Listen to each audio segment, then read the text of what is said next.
श्रवण करोगे वो भागवत हृदय में उतरेगी।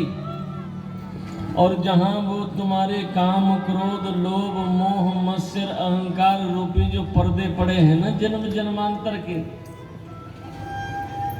जब वो साफ होंगे अच्छे से, जैसे कपड़े को गंदा हो जाए कोई वस्त्र और उसको खूब रगड़ रगड़ करके धुलना पड़ता है, तब उसमें से जो है वो गंदगी निकलती है। और कईयों को तो घंटे भर लग जाता है उन कपड़ों को साफ करने में। तो सोचो जो जन्म जन्मांतर के इतने द्वेष भाव काम क्रोध लोभ मोह न जाने कितने पाप होंगे, उन पापों को धुलने में भी तो वक्त लगेगा ना जी। ऐसा थोड़ी कि आज तुमने 2 माला जप ली और तुम सोचो कि हमें भगवान मिल जाएं, बस तुमने ठाकुर जी उठाए सर में रखे और घूमते फिरे पागलों की तरह।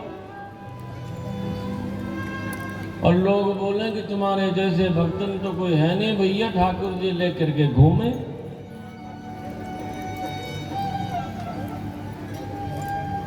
जिस दिन तुम अपने मन में अपने हृदय में अपने आत्मा में उस गोविंद को बिठा करके घूमने लग गए, तब समझना कि हमारी भक्ति सार्थक है। अब बाकी ऐसे तो चाहे तुम कितने ला जाओ वृंदावन से घुमाते फिर जाओ, कुछ नहीं मिलने वाला। प्रेम से बोलो श्री राधे।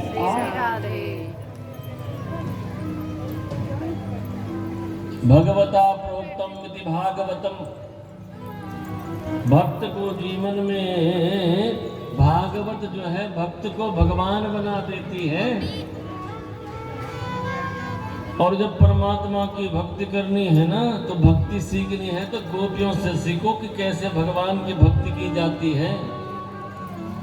उन गोपियों ने निस्वार्थ भाव से भगवान को भजा, स्वार्थ रहेगा तो वो गोविंद नहीं मिलते हैं। जिस परमात्मा को पाने के लिए बड़े बड़े योगी बड़े बड़े तपस्वी बड़े बड़े महात्मा जो है हिमालय की गुफाओं में व्रत कर रहे हैं, जप कर रहे हैं, तप कर रहे हैं, शरीर पर दिमक लग गया, हड्डियों का ढांचा रह गया है, उन्हें भी परमात्मा नहीं मिल पाते। और तुम खूब खाओ समोसा कचौरी पकौड़ी और तुम सोचो कि हमें भगवान मिल जाए, इम्पॉसिबल।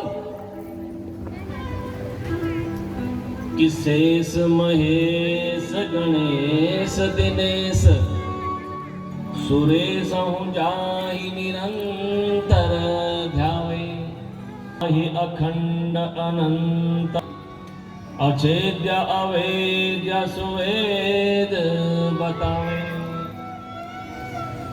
नारद से सुख व्यास रहे, पचिहारी को पुनि पार न पावे। ताहि अहीर की छोहरिया छचिया भरी छाछ पे नाच नचावे। जिस परमात्मा को पाने के लिए शेष महेश गणेश दिनेश सुरेश सब उसका ध्यान करने वो परमात्मा नहीं मिल पाता है। और उन गोपियों को देखो जो गोपियां स्नान तक नहीं करती, गोबर लगा है वस्त्रों में। और वो गोपियां जो है एक छाछ के गिलास के लिए कन्हैया को 2 ठुमके लगा लेते, जरा नाच ले। ये है प्रेम। जहां भक्ति में स्वार्थ होगा वहां गोविंद नहीं हो सकता। चाहे तुम कितने ही घंटी क्यों न बजा लो भगवान की, और खूब बजाओ और पड़ोसी की नींद खराब कर लो। हाँ, धूप बत्ती का कई लोग इतना बड़ा गट्ठा जला करके रख देते हैं, पूरा अगरबत्ती का पैकेट। और तब होती है अष्टम। प्रेम से बोलो श्री राधे। श्री राधे। अरे जब उस धुएं को हम सहन न कर सके तो भगवान कैसे करता होगा, ध्यान से सोचना। और तुमने अगरबत्ती तो वैसे भी जलानी नहीं चाहिए। प्रेम से बोलो श्री राधे। क्योंकि उसमें जो लकड़ी होती है ना जी, वो बांस कब जलता है तुमसे ज्यादा कोई जान नहीं सकता। तभी ले जाते हैं बांस में। उठा करके, और वहां भी बांस को जलाते नहीं है, ध्यान देना। मरने के बाद भी बांस पर नहीं रखा जाता है, सिर्फ लेके जरूर जाते हैं। और तुम घर में जला रहे हो रोज बांस को, आ यमराज आ। अरे धूप बत्ती जलाओ। और मैं तो कहता हूँ आजकल तो बड़ा अच्छा हो गया, गाय के गोबर से जो है कई प्रोडक्ट ऐसे बन गए हैं धूप बत्ती के कि गाय के शुद्ध गोबर से मिलती है बनी हुई धूप बत्तियां, उसका इस्तेमाल करो। पर थोड़ी जलाओ, इतना बड़ा गट्ठा जला करके थोड़ी भगवान खुश हो जाएंगे। अगर भगवान को अस्थमा हो जाए तो प्रेम से बोलो श्री राधे राधे। भगवान भाव मांगते हैं, भगवान प्रेम मांगते हैं, भगवान श्रद्धा मांगते हैं, भगवान तुम्हारा विश्वास मांगते हैं। मैं तो कहता हूं कुछ मत करो, लेकिन बैठ करके भगवान का भजन करो तो भी भगवान प्रसन्न हो जाएंगे। मत जलाओ धूप बत्ती, मत जलाओ दिया, मत करो कोई दिया बत्ती करके रखे हुए और ध्यान है तुम्हारा घर से बाहर, उस धूप बत्ती उस दिया बत्ती का क्या करना। तुम्हारा मन जहां एकाग्र हो जाए वो ध्यान है, तुम्हारा मन जहां तुम्हारी तार परमात्मा से जुड़ जाए, समझ लेना तब तुम्हारे अंदर वो भक्ति प्रविष्ट हुई है। बाकी तो भैया माला लेके घूमते रहो गले में। कई लोग तो जो है माला लगाएंगे, गले में गोमुख की थैली को गले में लेंगे, फिर फोटो खिंचाएंगे, फिर स्टेटस पर डाल।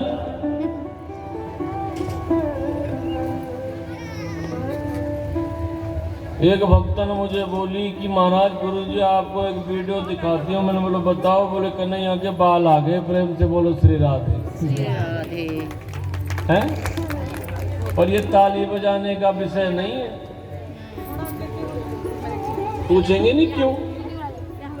एक लाइन लगा लो, इधर नहीं बैठना, यहाँ आगे नहीं बैठना। अरे भगवान की मर्जी, भगवान अपने बाल उठाए चाहे गंजे हो, भगवान तो भगवान है। और तुम जाकर के जरा सा भगवान ने तुमको थोड़ा सा चमत्कार दिखाया क्या, और तुमने जाकर के फोटो और वीडियो और ये सब करने शुरू कर दिए। जो भगवान तुम्हें देने वाला भी होगा ना कुछ, तो जिंदगी में कभी देगा भी नहीं कुछ तुम्हें दर्शन। भगवान के चमत्कारों को, भगवान के अनुभवों को सिर्फ हम गुरु से ही बता सकते हैं, ऐसा लिखा है। अब कोई सोचते हैं मेरे ठाकुर जी का प्रचार अच्छा हो जाएगा कि मैंने घर में रखे, देखो मेरी भक्ति से भगवान के बाल उग गए। बड़ा छा रखा था आजकल, बड़ा भेजा महाराज लोगों ने। एक बार शंकर भगवान जी को दूध पिलाने का वीडियो आया, ऐसे ऐसे उठपटांग वीडियो जिसकी कोई कल्पना न करे। अरे वो भगवान है, वो कुछ भी कर सकते हैं क्योंकि वो भगवान है। और भगवान ने जरा सा तुम्हें कोई अनुभव दिखाया और तुमने वो बताया, तो जो भगवान अपनी सुप्रीम पावर देने वाले हैं ना तुम्हें, उसे वहीं अदृश्य कर देते, आगे देखने लायक भी नहीं रहोगे। और तुम्हारे प्रचार करने से कौन से कन्हैया प्रसिद्ध हो जाएगा? वो तो गिरधर गोपाल है, वो तो भगवान है, उसका तो पहले से ही नाम है। तुम्हारे बताने से थोड़ी वो कोई लोगों में फेमस हो जाएंगे हैं? भक्ति करो, उस भक्ति में कोई दिखावा ना हो, वो भक्ति सार्थक है। लोग तो दान भी देते हैं ना जी, देंगे 500 रुपए दान, उसमें से कहेंगे मेरे नाम का कुछ लिखवा देना इसमें। अरे लोगों को क्या दिखाना, दिखाना है तो उस परमात्मा को दिखाओ, वहां तुम्हारा नाम दर्ज होना चाहिए। वो दान है, जैसा दोगे वैसा मिलेगा, ये निश्चित तौर पे है। एक बार एक भक्त था, ध्यान से सुनो, प्रेम से बोलो पहले श्री राधे। श्री राधे। मैं समझ सकता हूँ तुमको थोड़ा कष्ट भी होगा क्योंकि गर्मी है ना, पर कोई बात नहीं, तुम्हारे पास चुन्नी है, उसी से थोड़ा थोड़ा पंखा करते रहना बीच में। और ज्यादा ही गर्म लगेगा तो कोई बात नहीं, पाप जो है ना अंदर बैठा हुआ पसीने के माध्यम से बह जाएगा। प्रेम से बोलो श्री राधे। श्री राधे। और दूसरी बात, वैसे भी आज भगवान का ब्याह है तो कुछ डेंटिंग पेंटिंग करके भी आए होंगे, तो कहीं ऐसा ना हो कि उनको टेंशन इस बात की नहीं है, उनको टेंशन इस बात की है कि कहीं ऐसा ना हो कि जो पाउडर क्रीम लगाया वो बह जाए और असलियत सामने आ जाए। प्रेम से बोलो श्री राधे। और अच्छा हुआ कि पूरे मुंह पर पसीना आए, पर पसीना तो टपक टपक करके आता है, पता चला गंगा जमुना सरस्वती दिखने लग जाए। हाँ, कि देखे बिन काना मन नहीं माना, कि देखे बिन काना मन नहीं माना, इन आंखों ने आज ब्रह्म पहचाना। वो क्या कहते हैं कि देखे बिन काना मन नहीं माना, इन आंखों ने आज ब्रह्म पहचाना। कृष्ण पद कमलों में मन को लुभाना, इन गोपियों का ताना ये बुलाना तो बहाना। ऐसी जाती है बाना बना बना करके ठाकुर जी को देखने के लिए। ऐसी भाव रखो, दान भी देते हो ना तो एक या दूसरी मुट्ठी को पता न चले वो दान है। अब तुमने दान दिया और गिन गिन के दे रहे, जैसा दोगे वैसा मिलेगा ये पक्का है। भगवान किसी का कर्ज रखते ही नहीं।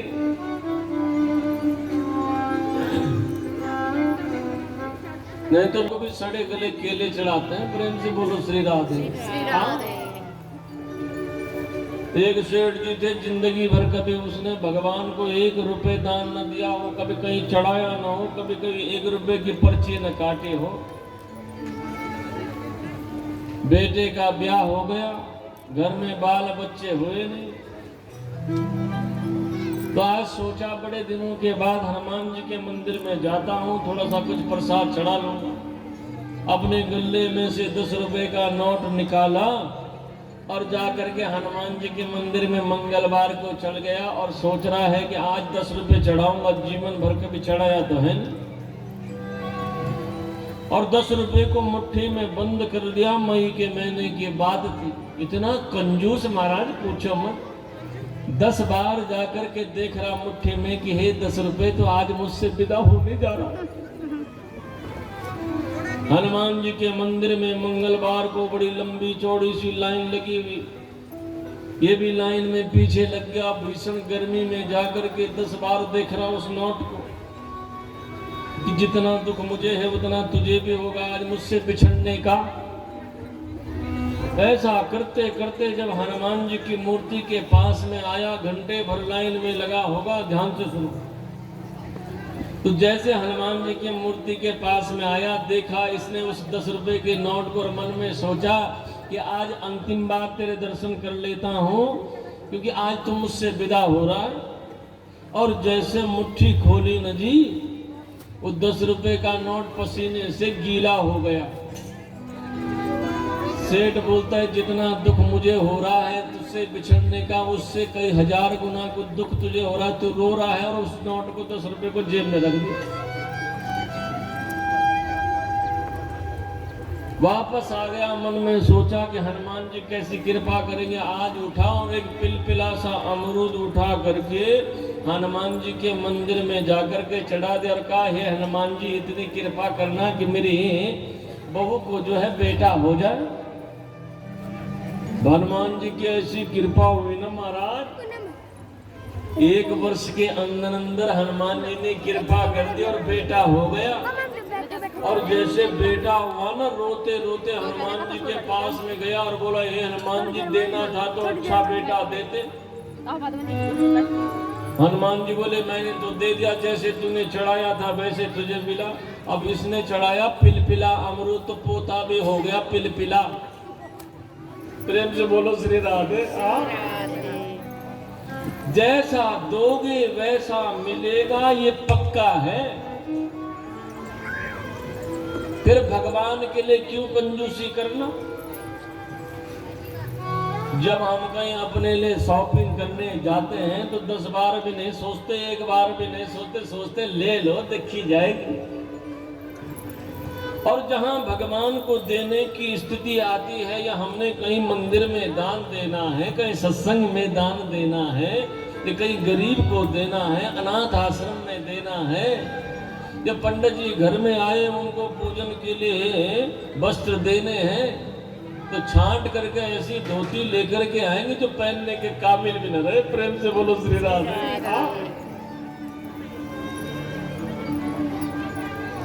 वो दान थोड़ी है।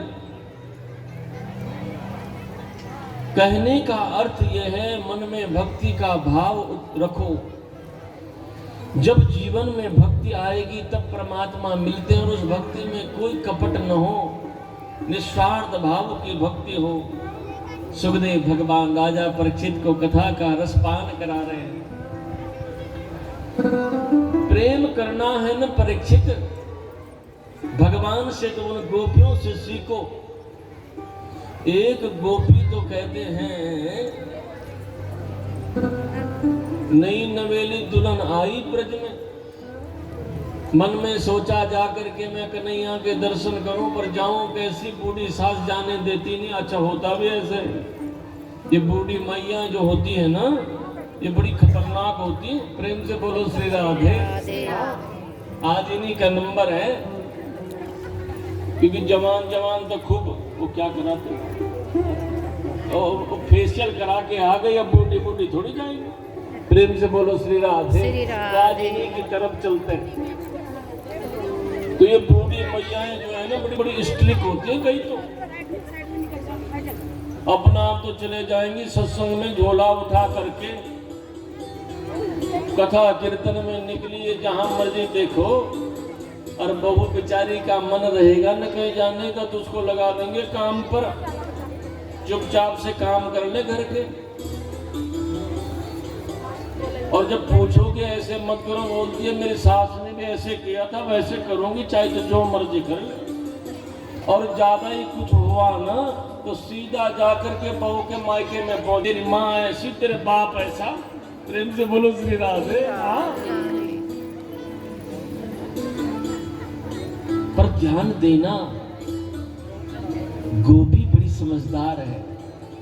इस गोपी ने पता है, जब सास जो है खेती में गौशाला से गोबर उठा करके लेके जा रही डालने के लिए, इसने कहा सासू माँ एक काम करती हूँ, तुम बूढ़ी हो गई हो, तुम्हारे बस की बात नहीं, मैं गोबर उठा करके लेके जाती हूँ। और हमारी 2-4 गौवे हैं, पूरी खेत में आज जाकर के गौशाला का गौ का गोबर डाल दूंगी। तो मैं क्यों ना नंदरानी के घर से, वहां 9 लाख गौवे हैं, वहां से गोबर उठाऊंगी और खेत में डाल दूंगी। सास को लगा मेरी बहू के बराबर समझदार कोई नहीं। देखो कितनी समझदारी की बात है।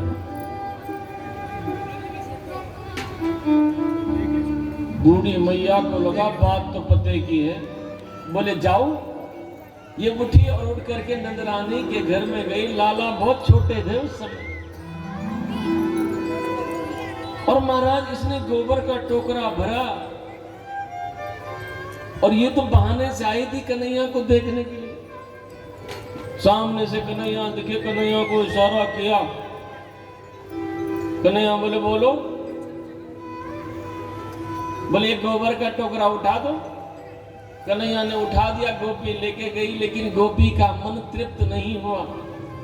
ये गोपी फिर आई, फिर गोबर का टोकरा भरा, फिर कन्हैया को बोली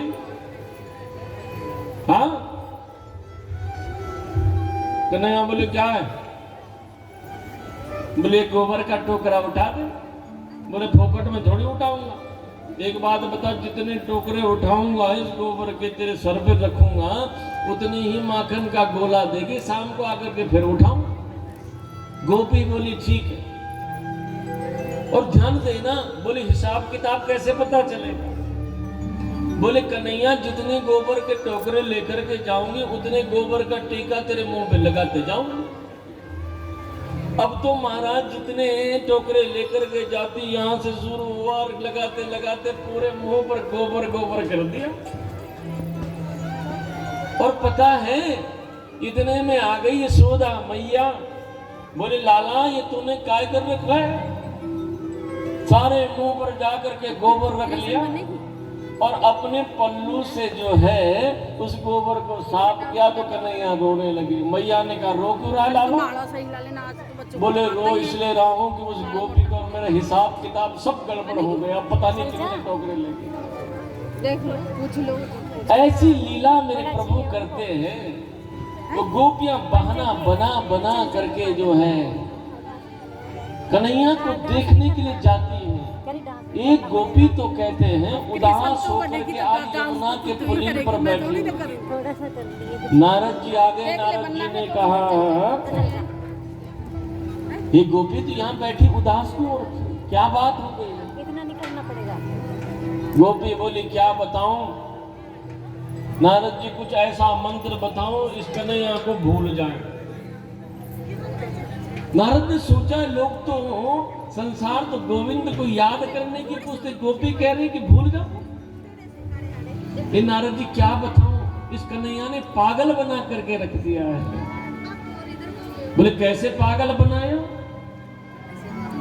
बोले क्या बताऊं, घर में जब चूल्हे पर दूध रखती हो ना, इतने में आकर के ये बातें करने लग जाता है और चूल्हे से दूध गिर कर के पूरी आग बुझ जाती है। सास कहती है बावरी पागल हो गई, सारी आग बुझ गई, चूल्हे पर क्या कर रही है? जैसे होश आता है सामने देखती हूँ तो कोई कन्हैया था ही नहीं। एक दिन की बात तो क्या है, नारद जी दूध निकाल रही थी, गाय को दोह रही थी, उसी समय आकर के कन्हैया आगे। बोले भाभी बर्तन में दूध क्यों डाल रही है? एक काम कर, धोते धोते मेरे मुख में डाल दे।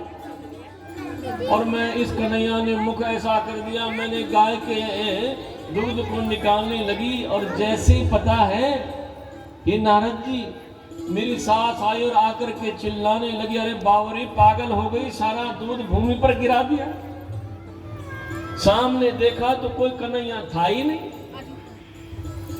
ऐसी पागल हो चुकी है। ये प्रेम है, ध्यान देना। जिस प्रेम में जो है उन गोपियों को कृष्ण कृष्ण कृष्ण कृष्ण दिखते हैं। सुखदेव भगवान कहते हैं प्यारे परीक्षित कि राम राम महावीर्या कृष्ण दुष्ट निवर्हण ईसा वे वादते चुन्ना शांतिम कर्तुमर्हता।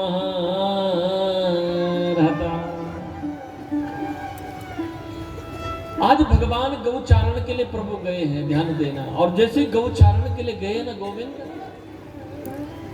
भगवान के सखाओं ने कहा कन्हैया और हे बलराम, आज हमें एक बड़ा भारी सा राक्षस बड़ा देर से परेशान कर रहा है। दाऊ भैया ने कन्हैया ने नजर दौड़ाई इधर उधर।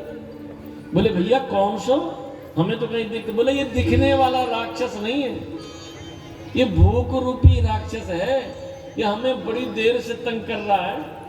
प्रेम से बोलो श्री राधे, जोर से बोलो ना श्री राधे। तो महाराज जैसे ये कहा तो कन्हैया ने कहा कि कहाँ दिखता है? बोले ये तो जो है भूख रूपी राक्षस है। अब ध्यान देना, जैसे सुबह के 8 बजते हैं, ये भूख रूपी राक्षस जो है उथल पुथल करने लग जाता है। जैसे दिन के 12 बजते हैं, वैसे जाकर के फिर ये भूख रूपी राक्षस जो है फिर प्रकट हो जाता है। और 8 बजे सुबह तो ऐसा होता है कि पूछो ही मत है। जब तक 4-5 पराठे अंदर न गए तब तक शांत नहीं होता है। प्रेम से बोलो श्री राधे।